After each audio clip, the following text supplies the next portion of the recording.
and again we lose, which is fine. Not running too great here. Like to also see what his thought process was for calling, you know, a good chunk off with, you know, bottom pair with a bad kicker.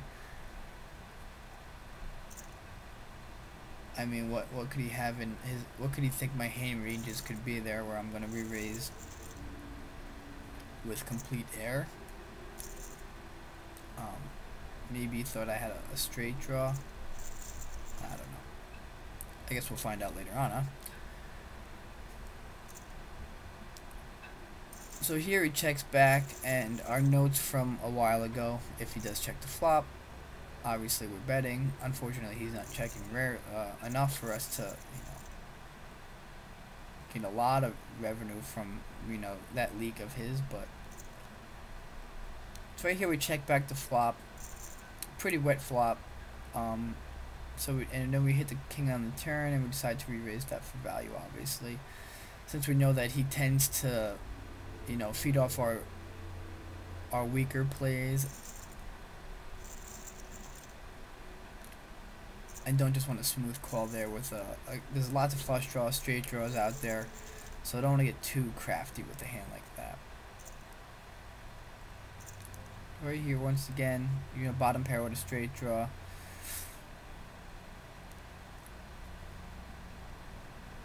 Definitely could have been a spot to donk bet the flop there, and also a spot here donk bet the river. Unfortunately, I checked back just to, you know, try to trap him, and he just shows up with king queen. So right there shows us that he's willing to barrel with 2 overs and a gut shot straight draw, which is fine.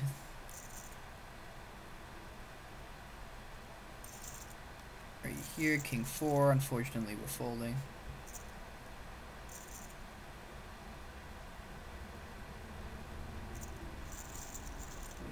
Jack 10. Was thinking about 3-betting, but decide not to. Want to take a, you know, a donk bet. In here, we're double gutted. You know, we have 2 overs the second pair, which is good a lot of the time.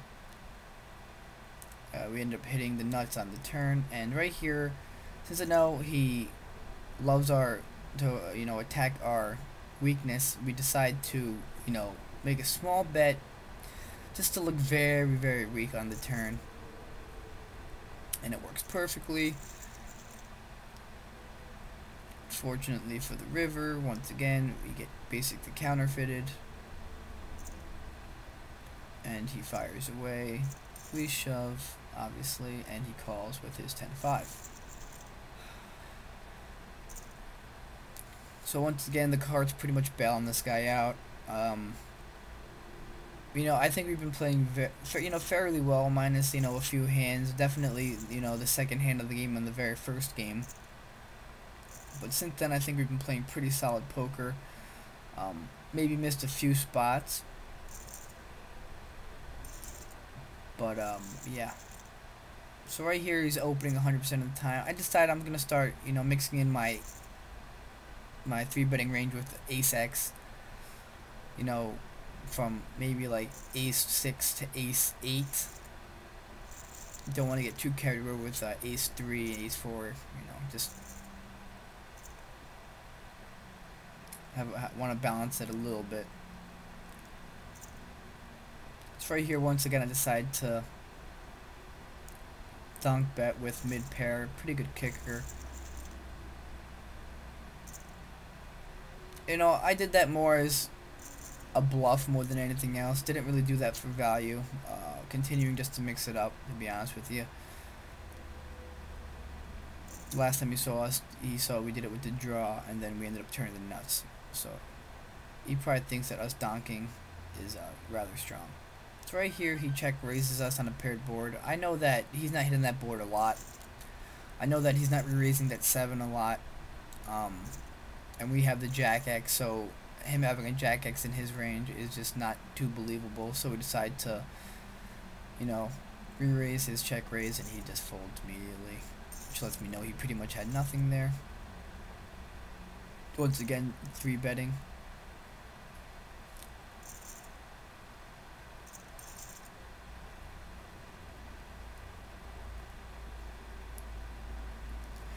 I decided to check this flop.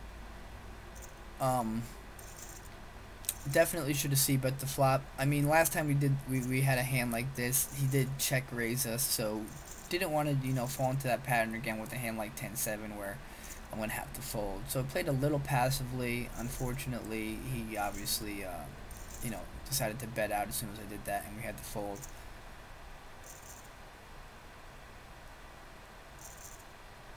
So once again here, ace-8, obviously, raising our hands up. He does shove on us, so fortunately we fold there. It's so close there. I guess you could think about calling, but I just don't like calling in that spot. Right here we 3-bet and decide to bet the ace, just because if we check there, we know he's going to bet because he takes our weakness as a chance for him to take an opportunity to steal the pot. So we just, bet the flop, even with the ace out there. If he calls, we just check fold the rest of the way, unless we improve our hand. But with the note of him, always betting when we're checking, just checking there is putting us in a very tough spot, even if he doesn't have an ace.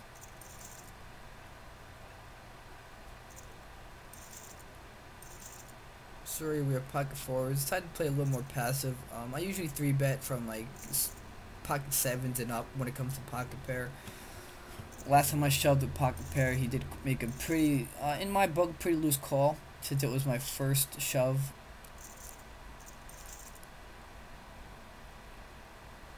So I decided to play a little passively and check fold.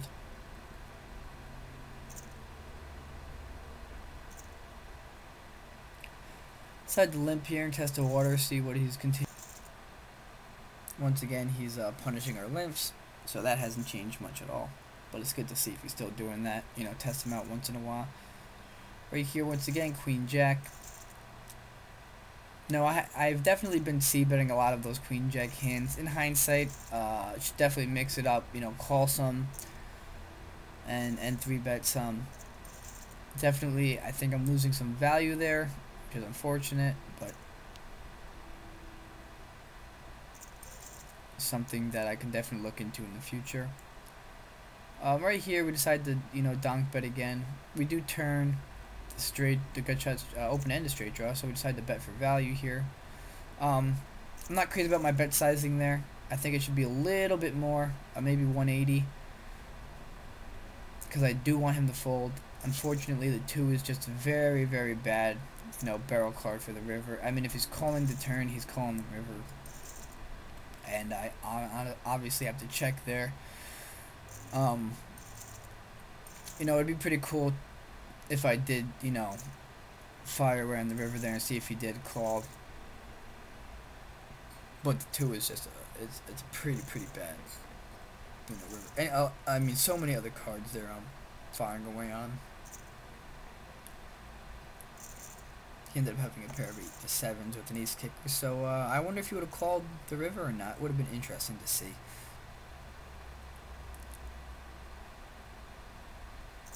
So right here we have King 10. Going back to what we said before, definitely want to bet the ace, just because when we do check, he takes it as weakness. So obviously he calls and we check fold the river, which is fine, standard.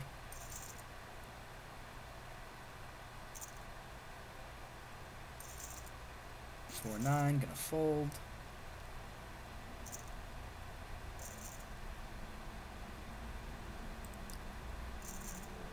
Five 3, decide to c-bet here, check raise here. Kind of on the bottom of my c-betting range. I'm sorry, check raising range. Oh my god. 3-betting range. There we go.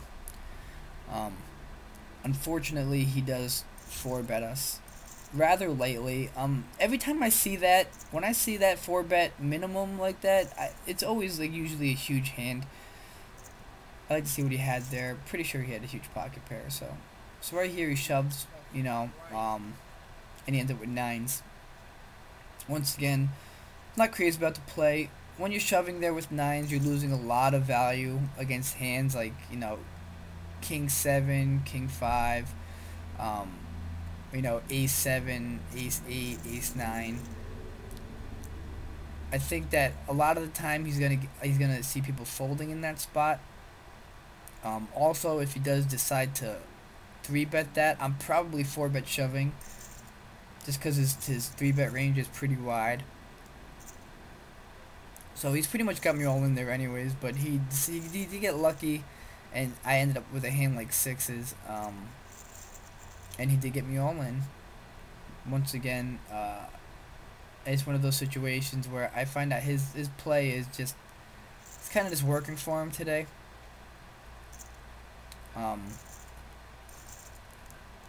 Just pretty much catching all the breaks as it seems. I mean, if I have so many other hands there, I'm folding. If I have ace 9 down, I'm folding. If I have pocket 5s to 2s, I'm probably folding. If I have jack 10, I'm folding. King jack, probably folding. So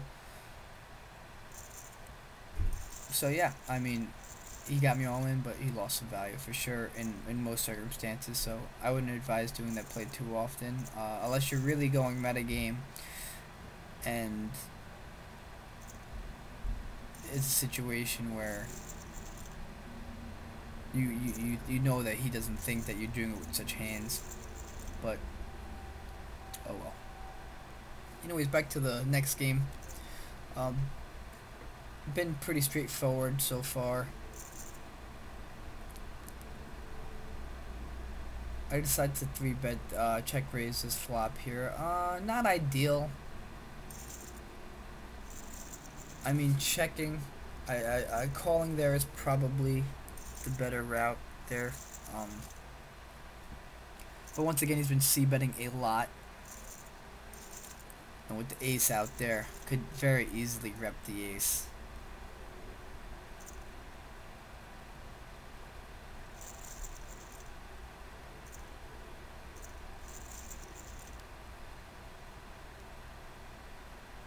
It's right here, not the greatest flop, decide just to check fold here.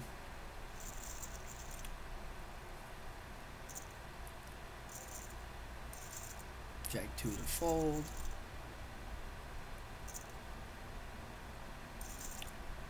6-9 is a fold.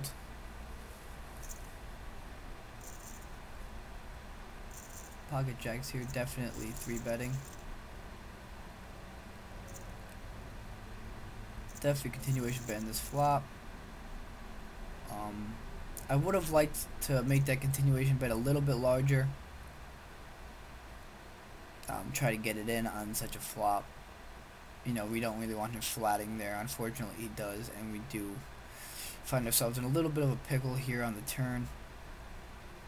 We just know that if we check,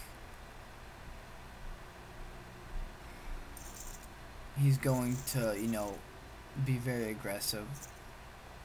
I figured maybe, betting there would scare him off the pot.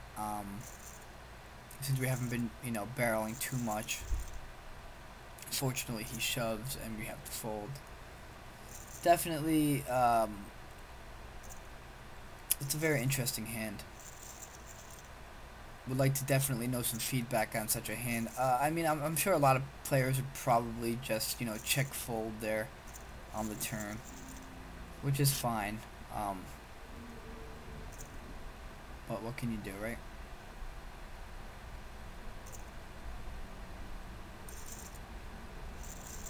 Right here, he's definitely up in the aggression, and so am I.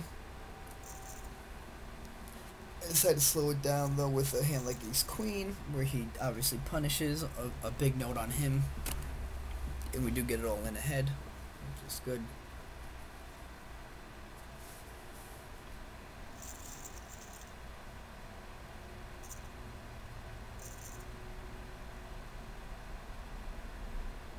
So one thing that I'm surprised he hasn't picked up on really was the fact that I've been limping for value versus hands, knowing that he's going to punish a majority of mine. And when I do re-raise there, he should know that I have a pretty good hand. But I guess with a hand like ace-jack, he feels almost obligated to call, which is fine.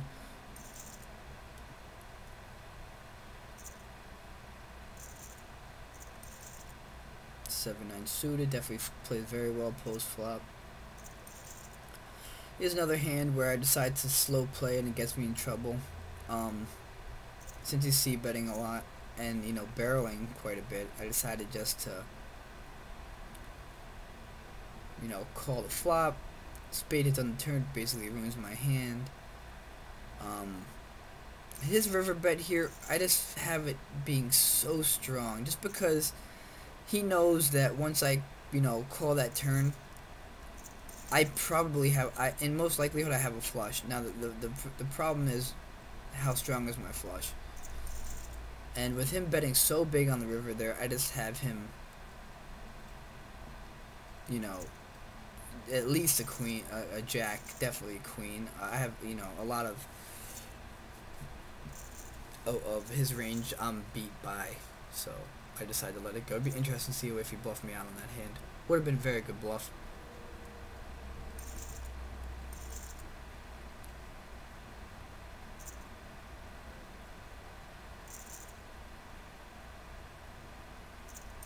King 4 opening. Gonna c-bet this flop.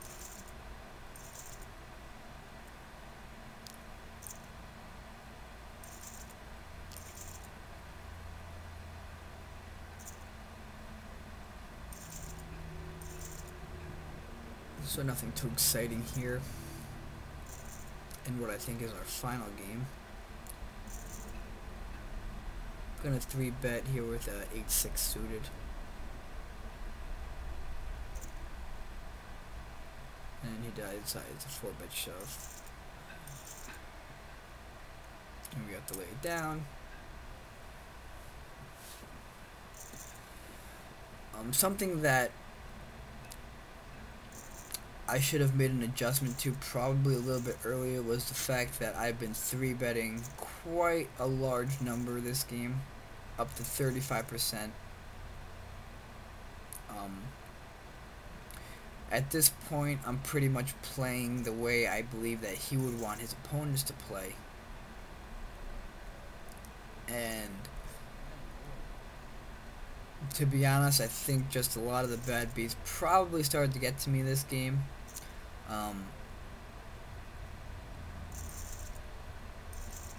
At this point, you know, every you know, plus EV move I made either, you know, didn't work out, or he was bailed out by, you know, a counterfeit card.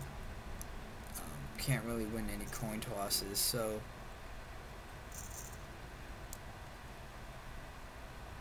maybe just getting a little bit too aggressive here. For example, 3-betting 32% against the guy who is 4-betting shoving is just not, you know, a good play. So definitely should tighten up. Right here we flop trips, and unfortunately he folds.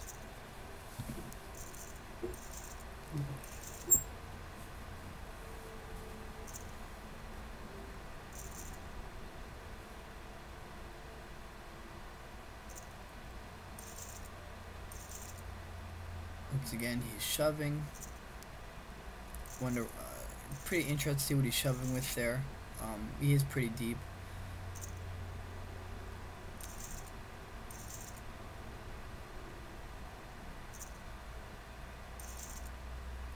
Once again, nothing too spectacular in this game.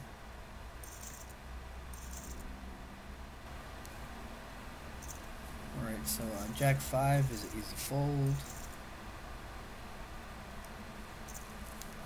We decide to open with a 5-6.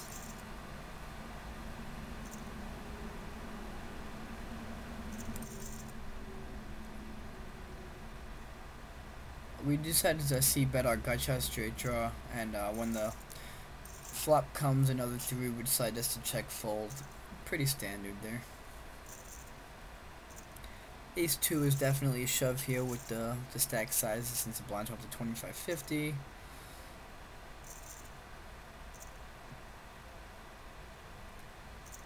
Definitely see betting this flop.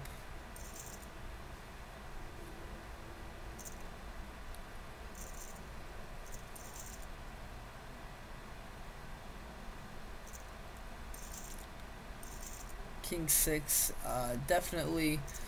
I mean, I think it's a flat there since he's raising so much in position. Maybe even a shove to some. Queen 4 is fold. Don't wanna limp here. He's only folding 14% of our button raises. So right here, definitely shoving with 3s. We get called with ace 9 suited, which is standard. And once again, we lose a coin toss. So. Well, there you go. I hope you all enjoyed the video. I'd recommend watching the video from both me and Spiritsock. Once again, open to some constructive criticism. I am, not the best poker player in the world, but I strive to be. So any criticism to better my game is definitely a plus. And I hope you learned a lot from the video as well, from both me and Spirit. So once again, it was great making this video for you all, and have a nice day.